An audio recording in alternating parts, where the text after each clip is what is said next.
those of you tuning in, those 4 questions, continue asking yourself those questions, especially those final 2. What are you giving up, and is it worthwhile? Because if you answer enough times, hand on your heart, yes, it was worthwhile. That is a deeply fulfilling existence. If you answer enough times no to that question, it is a life of regret. And you're setting yourself up for it.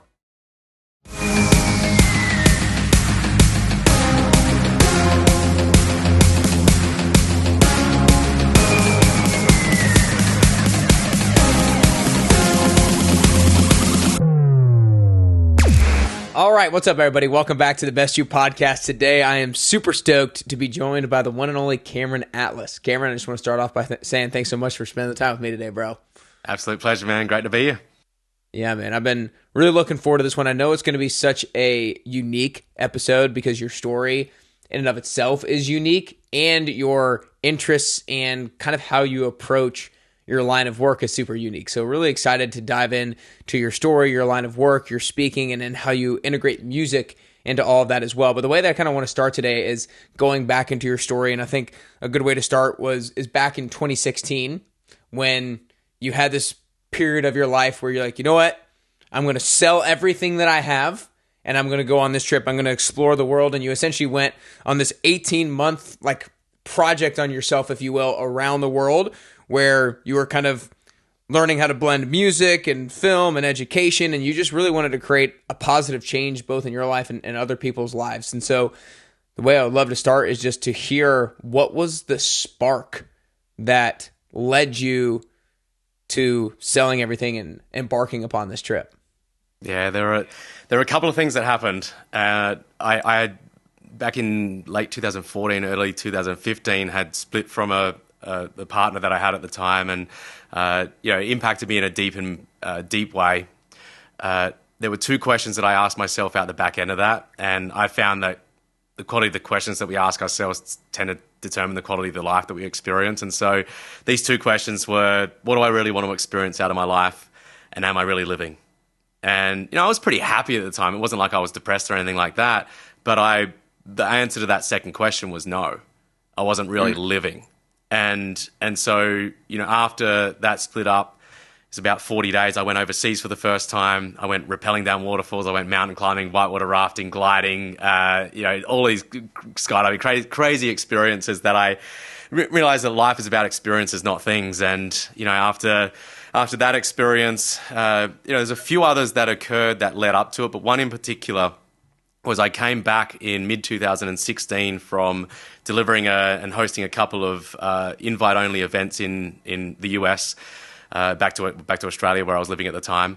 And while I was in the US as well, I had a talk that I was delivering. There was music that I was recording in Santa Monica. There was a photo shoot that I had. It was all within a 2-week period, and it was a crazy 2-week period. And I got back, and I was, I felt a bit under the weather. I've got a bit of a cold, and just thought, man, I don't know if I can do it in this way over and over and over again. So it kind of felt like the way that I was doing things wasn't necessarily sustainable.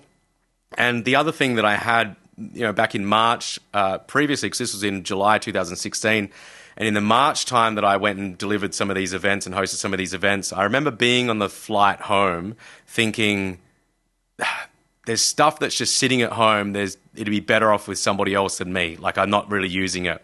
And I didn't do anything about it at the time, but when July came around, it was a greater pull towards that. And also that I don't know, there's just something with the business model that I had at the time just wasn't quite gelling with how I wanted to execute. And so I thought to myself, what is the criteria that I want? I want to be able to continue to coach and train people virtually and do all of that. Potentially some in-person stuff, but definitely the virtual stuff that I'd been doing. I also wanted to be able to travel because I just discovered this massive travel bug in myself that I never knew existed.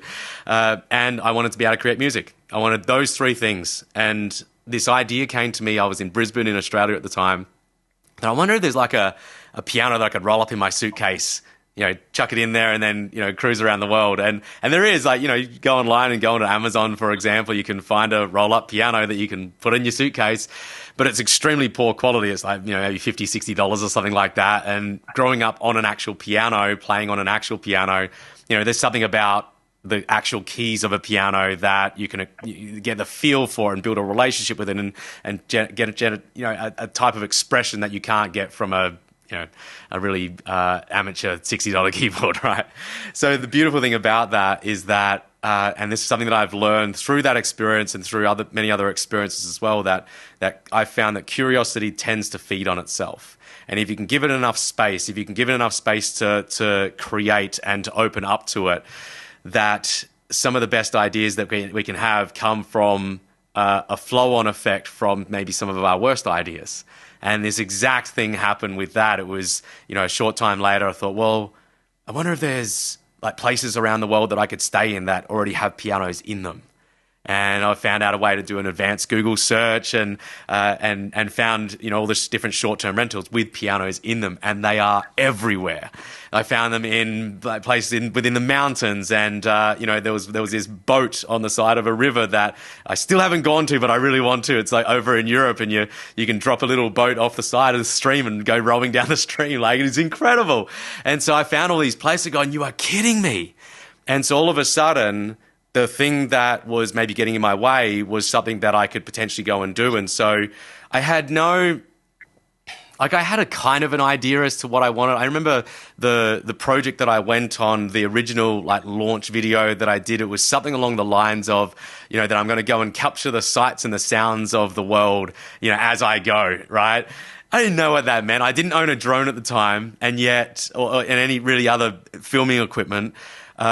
The drone got delivered to me when I moved to, I think, Costa Rica, and I was there for a few months. And when I went to, when I went to Colombia, ended up filming this video that, and we can talk more about some of the other steps, but it ended up going extremely well online. And yet I made the soundtrack for that in Argentina, in Buenos Aires, on a beautiful piano there that I found on, using the search. And so coming back to the, how it actually came about, it was through curiosity. It was through what if I could do that? And then, slowly but surely it solidified into something more meaningful. But at the same time, and this has happened multiple times for me, I haven't had to have all the answers. And I think that not having to have all the answers, but having enough answers to know that I'm going to be heading in at least the right direction, allows me to then solidify the answers later on, which it definitely came in some really beautiful ways that we can maybe talk about in a moment. Yeah, that's awesome, man. So many different great things there. I think a few different things that I wrote down. The quality of your questions dictates oftentimes the quality of your life. I think oftentimes we don't remove ourselves from ourselves and talk to ourselves enough. Sometimes we just get in our own head and we don't extract and talk to ourselves from a third-party perspective. If we talk to ourselves from a third party's perspective, then we can gain some insights or gain some perspective that we hadn't been able to otherwise. And so I think that's absolutely key. You talked about life is about experiences, not things. And I loved the curiosity tends to feed on itself. I love and really believe in the importance of curiosity and the importance of really intentionally trying to be curious as much as possible. I want you to expand a little bit on that. Tell me a little bit more about what you mean when you say curiosity tends to feed on itself. Yeah, well, I'll give you some examples as to how, just what that initial idea, which then led to the idea of having the pianos on stage. I ended up, when I filmed in Colombia, I filmed the natural beauty of that country, and it was waterfalls and beaches and rainforests, and I filmed it with a drone that I'd only learned how to use a few months earlier. I went to Argentina and wrote the soundtrack for that. And then put it all together, and it ended up getting shared by the official Facebook page for Colombia. It was at one stage it was getting 5,000 plays an hour, and it was just ticking over like crazy. And that's just some of the things that happened from there. While I was in Argentina, I asked myself the question: if I died today, what's the one thing I've regretted not doing? And immediately for me, now, I've always had the question of, you get to the end of your life, you imagine yourself sitting on a rocking chair on your front porch, what's your life been about to be a really extraordinary life? And it's a great question to ask. However, if you've got a long time before that occurs, before you're 80, maybe it's 30, 40, 50, 60 years, it can lead to some complacency. Because all of a sudden it's, I've got plenty of time to make that happen. But if you're dead today, you're gone, finished, no more. You can't do anything else. What haven't you done that you wish you had? And for me, immediately it was having a grand piano on stage while delivering a talk. And so for me, in that moment, it was, okay, if I really want to make that happen, I'm going to go and make it happen. And so I reached out to each of the people in my network and said, look, this is what I want to do. And eventually there was somebody that said, hey, we've got an event coming up. We're going to have 2 events on the day. It's like 700 people at each. We think you'd be great to open up one event and close down the other one. And they had it was in a performing arts center, beautiful grand piano. And I utilized the song that I wrote for the soundtrack of that film as the opening song in the talk that I delivered, and the footage of mine from Colombia playing out.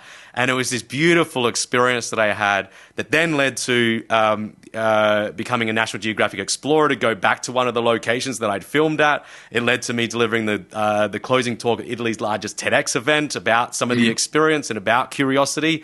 And I look back at some of those experiences and think that came from a roll-up piano in my suitcase that I never bought. But it was that initial okayness with being curious and not having to have the answers, not having to have all the answers. And here's the thing. What tends to happen when we're in a space of uncertainty is that we need to know the answers. Because we're craving that certainty. We're craving to know how things are going to go next, whether a relationship is going to work out, whether our business is going to succeed. Yeah, and all of a sudden, that needing to know is the exact opposite to curiosity. It's the exact opposite to coming up with new ideas. If you think about it, curiosity lives in the unknown. But if you need to know, it's the exact opposite of that. And so you're closing off from the beautiful ideas that you could potentially create that could allow you to solve the challenges that you're experiencing. And so that's what I mean by, when it comes to curiosity, to me, curiosity is the bridge between where we are and where it is that we're wanting to be. Because it allows us to play in the unknown without needing to have to necessarily take all of the action right away. It allows us to play in the unknown to then eventually go from what could I do to what am I going to do, and then execute on that component. And so that feeding on itself, I've just seen it play out with clients, and I've seen it play out with my own self, that if you give yourself enough space, there's a time and a space for execution, and there's a time and a space for being curious. And if you can give yourself enough time and space to be curious, then you're going to come up with the idea that is most aligned to the outcome that you're aiming to experience. If you go too fast into the action, what tends to happen and can happen is that we end up executing on something that wasn't actually as aligned as it could have been. And so it's a dance between the two, and you can't possibly know exactly how much curiosity do I need to have here before I move on, because on the opposite side of that, if you're too curious, you can end up with things like shiny object syndrome, right? Where you just go, oh, well, I'm going to go do this now, and now I'm going to go do this, and now I'll do this, and now I've got this idea, and now this idea, and you never dedicate the time that's required to become masterful at something, to become and develop a depth of understanding that allows you to generate the results. And so to me, there is the curiosity, and then there is the commitment piece. And both of those working together becomes magical. One without the other, and you're going to be up against it. That is maybe one of my favorite things that I've heard on this podcast. Now that this is going to be episode, I forget off the top of my head what it's going to be, but this might be 522. That's maybe one of my favorite things that I've heard. And I hadn't thought about it that way before. How when there's some level of uncertainty, we crave the answer, but that actually then doesn't leave the space for curiosity. It's like curiosity lives in the unknown. Curiosity lives in the thing that is not yet discovered, and you need to be okay with that a little bit, and you need to be curious as to what will fill in the gap. God, that's so good. And I think the artful balance of when to be curious and when to execute. Gosh, I mean, talk about one of the most important skills to be able to tactfully manage through life is like, when do I need to go and put my head down and act / when do I need to like actually be curious as to, is this the right direction or not? Do you have any more tips, guidance, advice onto how to more tactfully and agilely navigate the balance between when to be curious and when it's time to execute and go? Yeah, absolutely. One of the things that I will take clients through, private clients of mine, and I do this within my own self and my own life as well, is it's about having a criteria for success. And so first and foremost, if you know the outcome that you're wanting to achieve, right? If you don't know the outcome you're wanting to achieve, get clear on that first and foremost. And so the outcome, if we go back to me being curious about doing the experience around the world, an outcome in a broad sense was I want to be able to travel, I want to create music, and I want to be able to continue to coach people. Like in terms of the outcome, which was allowing me to make an impact, allowing me to create, and allowing me to explore. Yeah, those things I knew that was an outcome that I wanted to experience. Okay, then I can go about what's the criteria for that, and then once you've got objective criteria for success, you can go about weighing up the options. Right? And so you want to give yourself enough time and space and get yourself into an environment where it could be, maybe I could do this. And that's the question you want to ask is, what could I do? Not what am I going to do, but what could I do? And notice the tonality that I utilize as well. This is the two things that I go through. And again, within my own self, you have curious tonality and you have curious language. Both of those are required because curious language on its own doesn't cut it. It ends up being, I wonder what I'm going to do.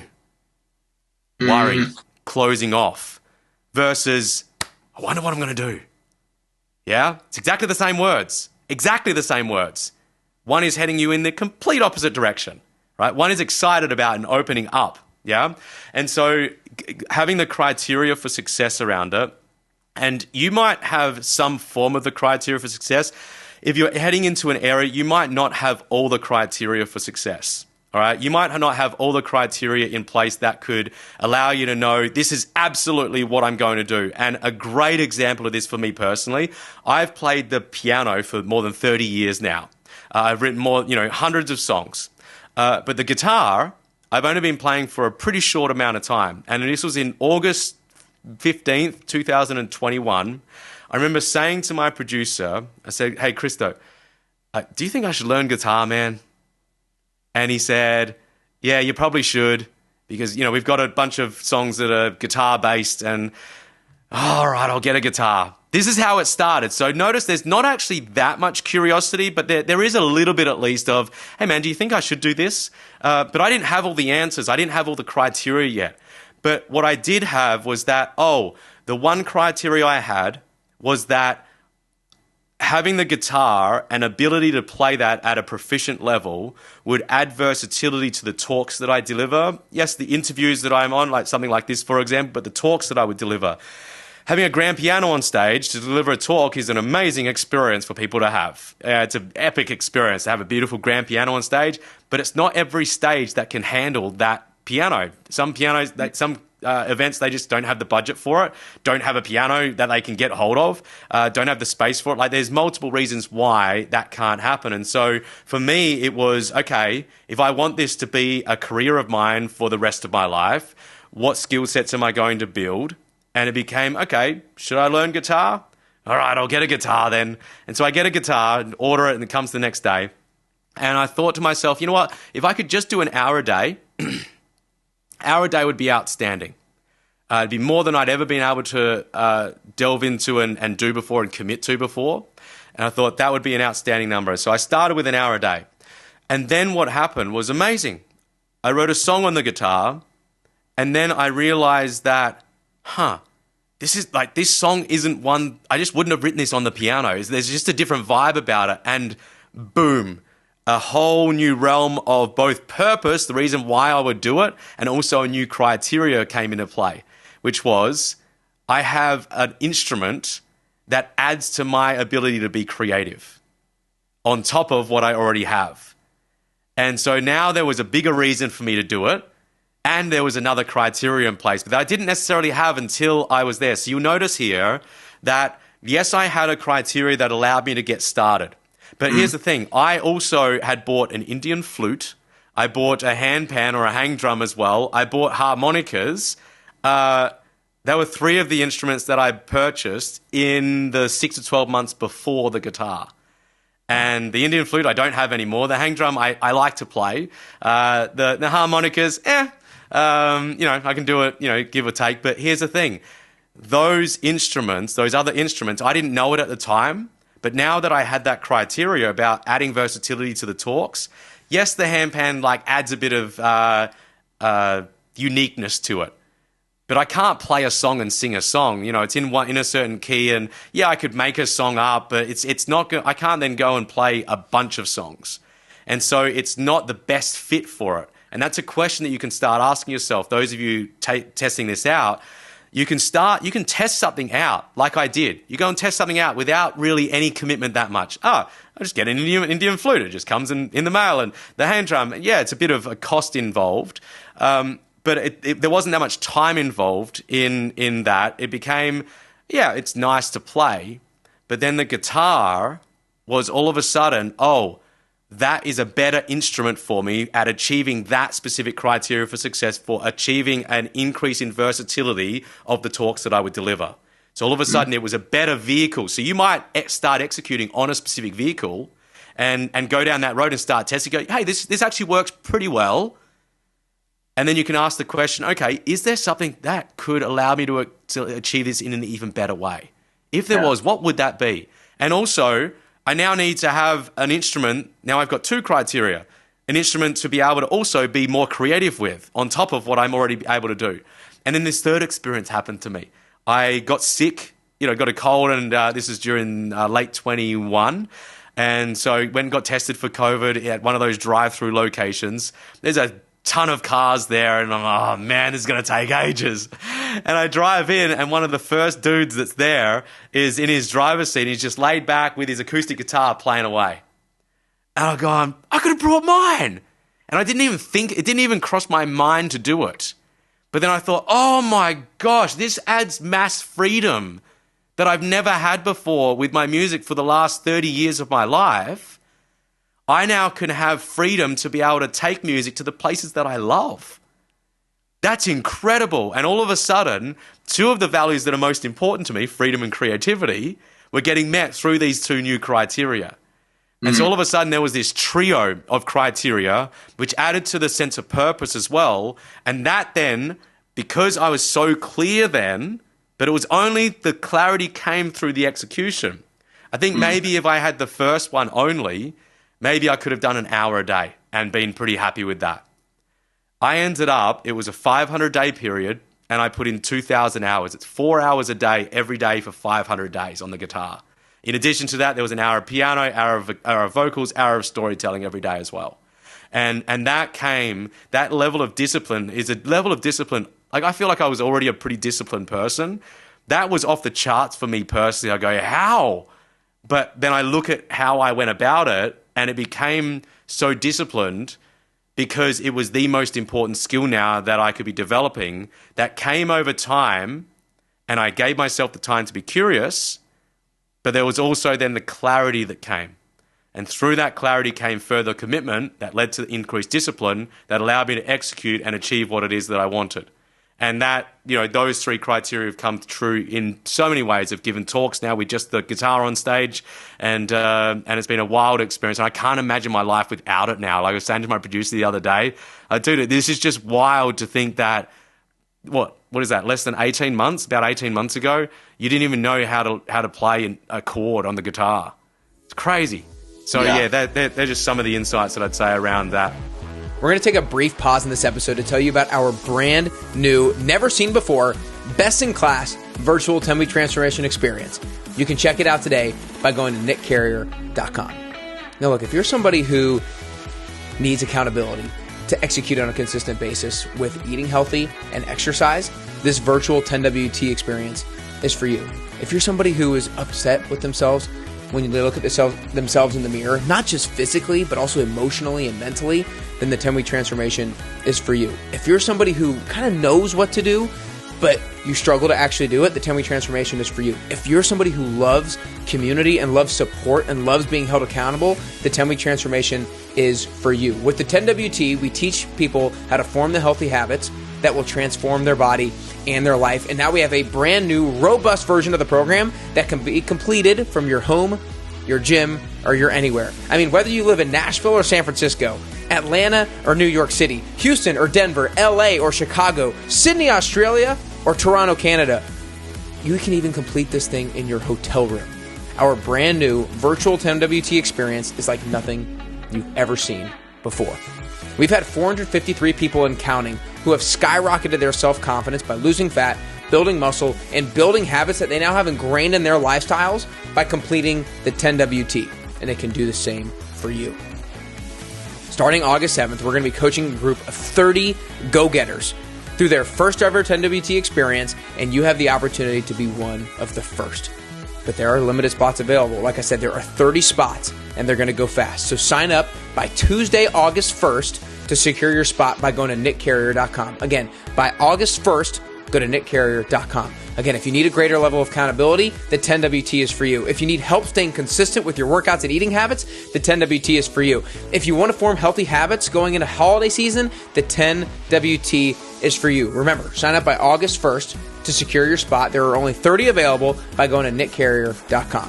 When you join, I promise you, be prepared to show the world the healthiest, most confident, and best version of you. Go to nickcarrier.com to sign up today. Yeah, no, I love it. I think a couple of things that I want to acknowledge from that is, your initial idea was to have kind of an outcome that you're looking for, to have a little bit of an outcome that you're looking for, and have a little bit of a criteria for success. It doesn't need to be too specific, and start acting, start executing, and trying new things. I think trying new things really is one of the best things that we can do to figure out what our passions are. It's like, try a lot of different things and see what sticks, see what doesn't stick. The Indian flute, didn't stick all that much. Guitar, a little bit stickier. Harmonica, not that much. And then once you feel like something's starting to stick a little bit more and you have a little bit more of a passion for it, continue to be curious about it and continue to execute. I love how you said clarity comes through execution. I think that's what so many of us forget. We try to have all the answers beforehand. We try to have all the clarity beforehand, and then we never have the answers, and so we never execute. But it actually happens in reverse for the most part. But I really want to dive in on this last part. I remember when our initial conversation prior to this interview, you talked about how your insane habit of practicing the guitar 2 hours a day for 500 days straight, like doing anything 500 days straight is pretty crazy. Doing something for 2 hours for 500 days straight, like that is absolutely insane. And all the people who are listening right now are in awe because they're people who are trying to build habits. They're people, oftentimes they're very health and fitness focused, and so they're trying to consistently exercise or consistently eat healthy and implement habits that are sustainable across a period of time. And I think that any habit that is able to be sustained across a period of time in whatever area of your life, it has some principles that allow and provide for consistency. So talk to us a little bit more about what are some of those things that provided your consistency. I think one thing you already kind of identified was you had such a purpose behind it, a powerful why behind it. It's like you knew this thing was going to take you to the next level with your talks and providing you so much versatility. So you have a powerful why as to why it's so important to do the 2 hours a day. But what else allowed you to be so consistent with this habit? Yeah. So there's one of the frameworks that I built out, and because for the first 365 days, for the first year before scaling back to the 4 hours, so it ended up being those 4 hours a day. It was 5 hours a day for the first year average, and then scaling back from there. So yeah, it was full on. There's a few things that happened. There's a framework that I'll share that I think can be really useful, and because I utilize that like crazy, because I utilize it with clients, and there's a reason why I utilize it with clients is because it works, right? And until I figure out and develop something different that's even better, then I'll just continue doing that and executing it in my own life as well. Before I share that, one of the things that occurred in 2020, I was in Boulder in Colorado, and I wrote this song just as things were locking down in the world, and I was this was me contemplating my nieces and nephews' life, my niece and nephew's life at the time, now nieces and nephews, and who are they going to become? Are they going to experience a life that they really love? Are they going to, I don't have kids of my own, but these kids are an incredibly important part of my life, and at the end of this song, there's definitely me built into it to an extent as well. There's these 4 questions that I continue to ask myself over and over now, because they are just great questions to ask. And they are, what have I become? Was it all I really loved? What have I given up? And was it worthwhile? And for me, I gave up during the time of what happened in the world over the last few years. I was in a different part of the world to my family, the people that I love dearly. And to get back there during that time was nearly impossible, and wouldn't potentially allow me to leave as a citizen. And there was a whole lot of things that were occurring then that meant it was extraordinarily difficult to get back there. And so for me, it ended up being more than 2 years before I saw my family again. That is by far the longest that I've ever been without seeing my family. I know a lot of people that be listening to this experience their own version of that, right? For me, it was, okay, if I'm going to give up that, what am I going to become that's going to allow me to say, hand on my heart, that while I wasn't ideal, I made the absolute most of the time that I had. And so that was me asking that question, because I went through, there was that process. So there was the guitar of 4, over the 500 days, 4 hours a day. There was the hour of piano, hour of vocals, hour of storytelling. There was the green card process that I went through to become a permanent resident in the US. There was multiple other things that I executed on that. And there were things that I let go of. I was a single guy. I didn't date during that period at all. There was this period that near the start of it where I did, there was a bit of dating towards the end of it, but at the start, I remember this date that I was going to be going on, and then it didn't go through. I think she must have said no to it at the end of the day. And then I remember going in the shower and just like having a shower going, that's great that's not happening. It was like a relief. And I go, okay, if that's your approach at the moment, let go of that. Like, that is not best use of your time, because it was time that was going to be taken away from the thing that I deemed to be most important at that time, which was learning the instrument and upping my skills on the piano and on the storytelling side and on the vocal ability, right? And so that's a major one. Again, I continue to ask myself, so those of you tuning in, those 4 questions, continue asking yourself those questions, especially those final 2. What are you giving up, and is it worthwhile? Because if you answer enough times, hand on your heart, yes, it was worthwhile, that is a deeply fulfilling existence. If you answer enough times no to that question, it is a life of regret. And you're setting yourself up for it, right? And so I don't want to live a life of regret, as I'm sure anyone listening into this doesn't want to experience that, right? And so you can be deliberate and intentional about how you go about doing that. Yes, there might be still some things that you wish had been a different way, but asking those questions deliberately and ongoing and regularly is has been hugely impactful for me personally and for clients. Secondly, is yes, having clarity of outcome. This framework, have clarity of outcome, flexibility in your approach, recognize your progress, and then lock in the new identity. Okay, breaking that down. Having a we got to we're gonna one more time with that. Yeah, please. One more time certainty with those 4. Outcome. Yep, certainty of outcome, flexibility in the approach, recognition of your progress, and then lock in the new identity. And what this is that first and foremost, it's you having certainty as to the outcome you're aiming to achieve. We talked about this a little earlier. Once you've got that clarity, and ideally in a knowing that you can do it, because then anybody's doubt that somebody else has, you can outweigh it with your clarity, with your conviction.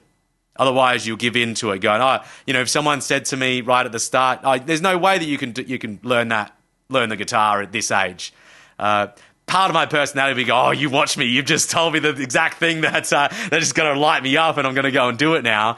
But if I had doubt about my ability, then deep down I would have probably gone, oh, they're probably right. Who am I kidding? Yeah. And if you have people that are of influence in your life that share those things, you've got to have enough clarity and enough conviction that outweighs their doubt. So your certainty outweighs their doubt. And your own certainty outweighs your own self-doubt is really important as well when you're starting something new. Secondly, so let's go through and I'll step this out as well. So I had clarity as to I want to learn guitar because it'll add versatility to the talks. That's the outcome. So then the outcome in terms of what I needed to learn, I learned that, well, somewhere between 1,500 to 2,000 hours when I did some research online seems to be the range that you need to get to be able to, strum the chords confidently, to be able to play without looking at the chords and transition those chords cleanly, to be able to play and sing at the same time, to be able to do, maybe a few small licks, that kind of thing, to be able to get to that stage, which is what I needed to be able to get to be able to not have to have the piano on stage, but to be able to deliver well there, deliver on stage and to still deliver a great experience to the audience. And for them to say, wow, he's a really good guitarist versus, you can kind of tell that he's, he's just starting out and learning the guitar. Oh, he's very, he's good for where he is. No, I wanted people to look at and go, man, he's really good. Like that he didn't have to be, he's extraordinary, he's outstanding. It's like, but there's no, the skills aren't that great, right? So that's outcome. The flexibility in the approach is that if you need things to go a certain way, this absolutely, when we're talking about wellness and working out, if you need it to go a certain way, let's say you start at the gym, you've got these big goals and for 6 days you're crushing it.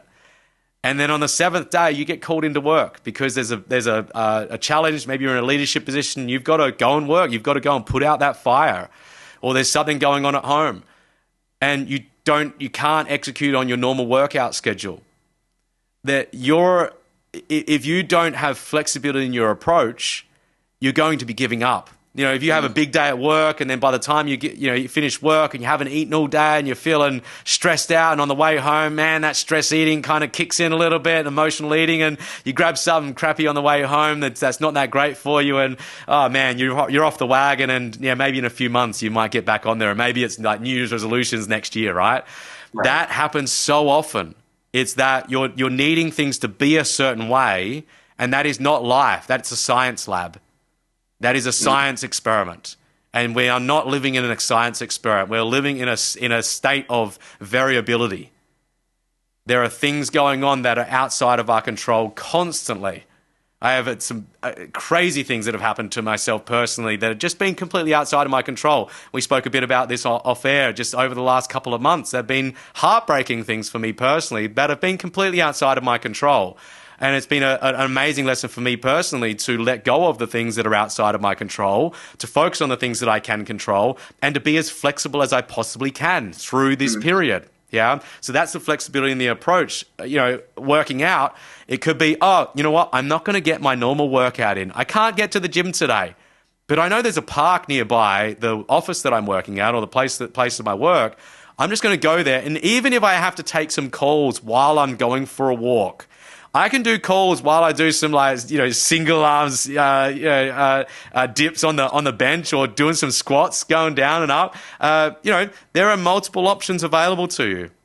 Maybe you had the flexibility enough to have some things in the freezer where it's a small meal and you can warm them up at work and have some food rather than having some food that's not great for you on the way home. There are different ways to be flexible in your approach. My way of being flexible in my approach was that if I woke up at say 2:00 in the morning, which happened multiple times during that period. It could be midnight, it could be 2:00 in the morning, it could be 4 o'clock in the morning.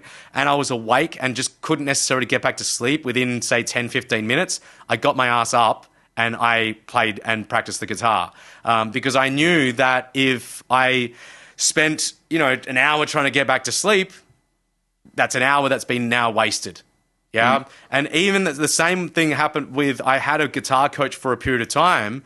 And then it came where, okay, the 20 minutes there and the 20 minutes back, because it was so grueling, because, all of that stuff was on top of the coaching company that coaching and training company. So the days were 12 to 16 hour days every day. And so there was very limited time for anything else. And so having a guitar coach for a while was great, but I ended up then having online training that I had, which for me during that time was perfect. It was an online program that allowed me then to jump on at 2:00 in the morning and get the insight that I needed. And so that style of training for that period of time was actually perfect for me. The other flexibility was that there were multiple different skills that I had to develop. My ability to, the dexterity and the strength within my fingers, the ability to transition, the ability to generate rhythm with my strumming hand, the ability to, from a music theory standpoint, and being able to see where the notes are, the patterns that are playing out there, the different chordal shapes to get different voicings. There are so many different things that I could work on. And so you want to think about that for yourself, whatever it is that you're aiming to achieve. There are different things that you can do depending on what it is that you're feeling in the moment. There was days where I just didn't feel like doing a certain task. So I go, you know what? I'm just going to play the songs that I love today, right? Yeah. Flexibility in the approach. Recognition of the progress is the third one, and it is a big one. This is what people miss out on usually a lot. So using the workout analogy there, example, people could be going to the gym for, let's say, 2, 3, 4 weeks, and they look past the mirror one morning and they go, oh man, you're looking awesome. You go down to the breakfast table, your partner says, hey, honey, have you been working out? So, oh, yeah, I'm feeling amazing. This is incredible. I'm making some great progress. So, yeah, you're looking really good. What that is that's recognition of progress internally and recognition of progress externally. Now, there's a couple other things that can occur. Person walks past the mirror one morning and goes, man, you're looking good. Goes down to the breakfast table and his partner goes, hey, hun, have you put on weight? And he goes, what do you mean? I've been working out. I've been doing all this stuff. I saw you eating that bag of cookies, right? That is recognizing progress in the absence of actual progress. And so you're lying to yourself about the progress that you're making, all right? You're doing something over here, but it's actually being offset by another thing that you're doing. So for me, it could be, yeah, I could have practiced certain skills on the guitar, but not be for some reason not be making the progress that I was needing to make. I'm going, oh yeah, I'm doing the hours, man. I'm doing the hours, and I'm there with the guitar, and I'm there with the guitar. But if I'm not deliberately executing on the tasks that need to be done, and then noticing, am I making progress? And how am I objectively quantifying that? Oh, I'm able to transition that chord a second faster than what I could before. Oh, I don't hear a buzz in the strings anymore like I did last week. That's objectively quantifying the growth that I'm going through. You don't just objectively quantify by the amount of workouts you do. It depends on the outcome that you're aiming to achieve. If you're aiming to lose body fat, you objectively quantify by how big is your waist, right? Or, insert the other measurements. That's, there or around the butt. Depends on where it is that you put it on the most. Usually for the guys, it's around the waist. So for the gals, it's around the hips area. And so, noticing, am I making the progress that I'm wanting to make? If not, flexibility in the approach comes in. Yeah. And you've got to be able to adapt. The recognition of the progress, the third example, and this I find is a massive one, especially for those who haven't. This isn't a common thing for them. They walk past the mirror one morning and go, and they go down to the breakfast table, and the partner says, hey, hon, have you been working out? And the guy goes, oh, I've been going for 3 freaking weeks and I'm not seeing any progress. Like, I'm so tired. I'm doing all this work and I'm just not seeing it. You look amazing. No, you just have to say that. Mm-hmm. Yeah. That's recognition of progress from the external, but there's no recognition of progress internally. And there is only a certain amount of time you will go on for before you give up as a result of that. Because what the recognition of progress does when you do it over and over and over and over again, and there's a framework that I can give for how you go about that in a moment, is that is what ends up solidifying it into this is who I am rather than this is what I do. This is what I do. It's still not part of your identity yet. But this is who I am where it would feel weird not to work out. For me, it would feel weird now that I'm back to like an hour a day on the guitar. It feels weird when I don't do that hour. It feels odd. It feels off for me not to practice. Because that's a part of who I am now, rather than this is something that I was just doing in terms of a task, right? And so that's the switch that occurs when you have enough reference points within the recognition of progress to build enough identity with the new version of yourself. And so when it comes to these what I call reference points, I use this I would say is the most prominent thing that I go through with clients, because it is so freaking practical. It's just you are building reference points every single day, whether you like it or not. It just comes down to whether you're building reference points about how you're good enough or how you're not. How you are making progress or how you're going backwards. How you're not making the progress or how you're staying stuck, right? And which is you not getting where you want to go. And so the way that I build those out with people and within my own self is you recognize past, present, and future. All right? Past, present, and future. Who I was, who I am, and who I'm becoming. Who I was, who I am, who I'm becoming. And you have this conversation with yourself. Who I was is I'm going to disassociate from that. I'm going to associate with who I am, and I'm going to align with who I'm becoming. Disassociating from past, I want to create enough space from that. I'll use the personal example from that guy who never used to know how to play the guitar, who really struggled, and as soon as his fingers hurt a little bit, he'd go back to the piano. Yeah, I'm disassociating myself so far from that person because that's who I used to be. And under pressure, what we want to do is create enough space between where we are now and where we were so that we only revert back maybe a small way, a small distance. We don't go all the way back to somebody who used to binge eat and eat really crappy food. We go back to, you know what? I had some crappy, I had some food that wasn't that great, but it was only one meal. It wasn't 3 weeks. Yeah. And so disassociating from past, it is, man, do you remember when? Notice the language. And this goes full circle when you were sharing about earlier about having a conversation with ourselves almost in the third person. I do this constantly of talking myself in the third person. It is, dude, do you remember when you didn't even know how to play? This was only back in August 2021. You had no idea how to do this. And now look at you being able to transition when it comes to chordal structures. Look at you being able to go up and down the neck. Look at you being able to play a song and create a song that wouldn't have otherwise be able to be created. This is incredible. Imagine by having continued discipline, hour a day now that you're back to, now that you're doing executing on other tasks, just an hour a day, how much progress you're continuing to make. And what that's going to look like in 6, 12, and I actually go out to like 7, 10 years time where, you're going to have like that masterful status like there is on the piano. How incredible this is. Keep going, dude. Keep going. Yeah. That is the language that I'm constantly using with myself. And that is the language that I constantly use with myself throughout that 500 days. Because if I didn't, it would have kicked my ass. At least this is my view. There's no way you can be as disciplined as what I was during that period if you are not consistently recognizing the progress you're making.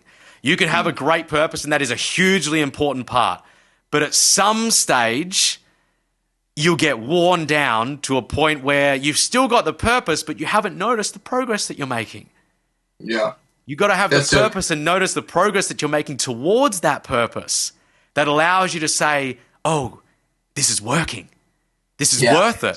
Otherwise, if it's not worth it, if it's not working, it's natural for you to go, you know what? I think I should go do something else. But if you're making enough progress and you're recognizing who you were, who you are, who you're becoming, you're disassociating from who you were, you're aligning to who you are, associating to who you are, and aligning to who you're becoming, all of a sudden you've got a recipe for success. So there's some of the key aspects that, what allowed the discipline to be there and what allows anybody, I believe, to execute with that level of discipline if they choose to execute in that way.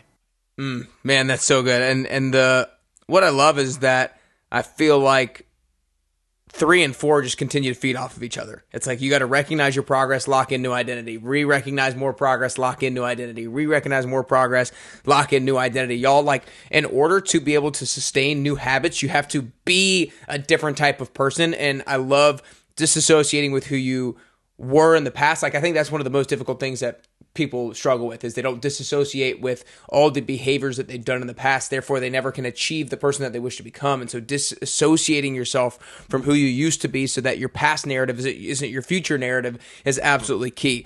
But for the sake of, this has been so good. You all need to make sure you write down certainty of outcome, flexibility and approach, which is probably my biggest struggle that I consistently try to work on, because I'm just like, I plan ahead, and if it doesn't go according to plan, then I sometimes get all worked up about it. So I continually have to work on flexibility of approach, and then recognition of progress and locking in new identity. That's so good. I'm really excited because we're getting ready to ask the last question on that I always ask to every guest, and then afterwards Cameron's going to finish us off with one of his new pieces of music. And to kind of introduce that new piece of music just really quickly, I guess the song is called Come With Me, and generally it's going to speak to so many of you guys because it's talking to those of us who probably are going through a certain period of our life where we feel like maybe we're feeling like a little bit of a victim in the moment, and we don't realize how this is happening for us and not to us. And we're going to realize, I think, through this music that things are going to be okay if we just persist through them and we have a positive approach and we have a positive outlook through them. So we're going to get to that song in a moment. But Cameron, before I ask the last question, man, I just want to acknowledge you. I want to acknowledge you for taking a leap of faith and being curious with yourself and going out on your own for this 18-month excursion and just continuing to be curious and continuing to ask yourself questions and continuing to leave some space open for creativity and really making it the best use of your time and making the sacrifices worth your while. I love those 4 questions that you ask yourself, and I think everybody should always be asking themselves is like, who am I becoming and what am I giving up, and is it worthwhile? So I just want to acknowledge you for all that, and I want everybody to go learn more about you and everything like that and go follow you. So you guys can go to CameronAtlas.com if you guys are looking for a speaker, a presentation, a unique presentation that includes music that you're getting ready to hear. Then go find him at CameronAtlas.com. You can find him on social media at Cameron Atlas, on Instagram and everywhere on social media. But Cameron, the last question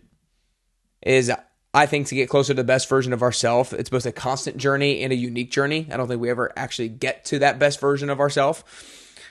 So for this question, it's for you personally. If there are 3 things that you could currently do or 3 things that you could currently work on to get closer to the best version of Cameron Atlas that you could possibly be, then what are those 3 things that you could currently do or currently work on? It's a great question. So one of those is on the music side is continuing to have the discipline over and over and over again and making that a practice for the rest of my life. Right? That would be absolutely number 1. Number 2 is I've just moved to a new city, and one of the reasons is to build a strong in-person community in a specific geographical location. That's a big one for me. And so dedicating the time towards that, even though the craziness of my life is going on, that's a huge one. The other is I'm about to head into the rainforest to film a project as a National Geographic Explorer. And so the learning the skill set, we just got a new piece of gear that's going to allow for some real quality filming there. And the other part to that is the continual learning and understanding of what makes a great story in different mediums.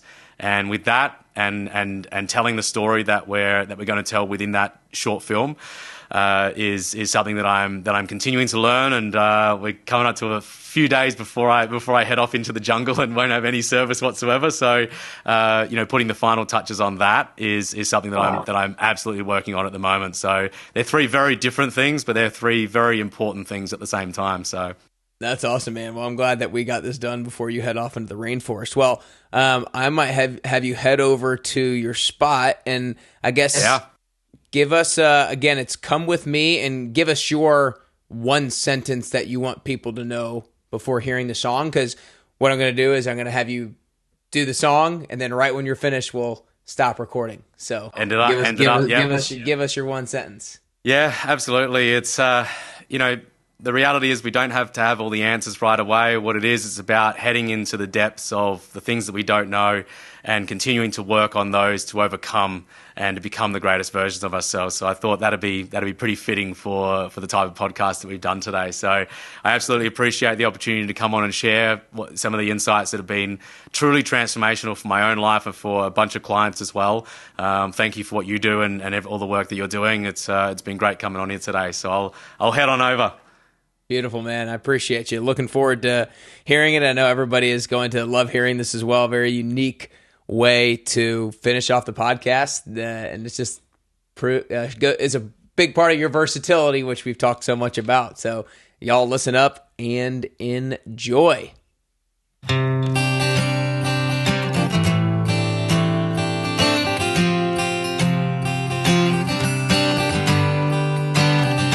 Life has a way of working out, even in those times of unbearable doubts. Often there's still something left unfound, waiting patiently for you to come around. What you find is that it's not always easy, but with time it won't always be this hard. Come with me into the depths below. It's perfectly okay not to have all the answers right away, and come with me into the depths below. Feel into the pain that brought about this worrying thought, that this might not be worth fighting for.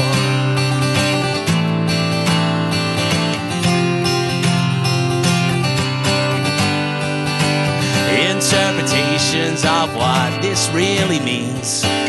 There's bound to be a misunderstanding of what's real, defined as what is known to be.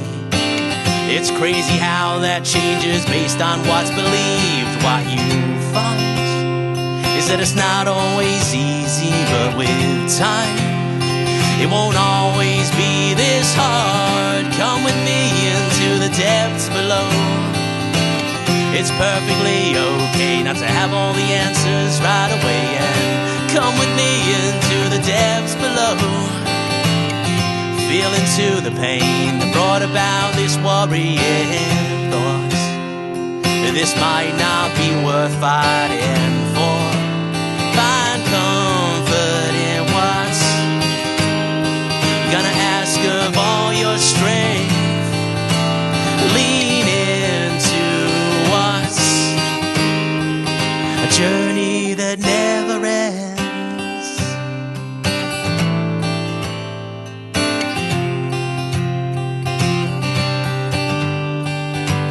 You feel much better, but it comes and goes. It's part of growing up and knowing what to hold on to. Across the other side, the art of letting go. And in between the messiness of what's unknown, what you find is that it's not always easy, but with time it won't always be this hard. Come with me into the depths below. It's perfectly okay not to have all the answers right away, and come with me into the depths below. Feel into the pain that brought about this worrying thought, this might not be worth fighting for.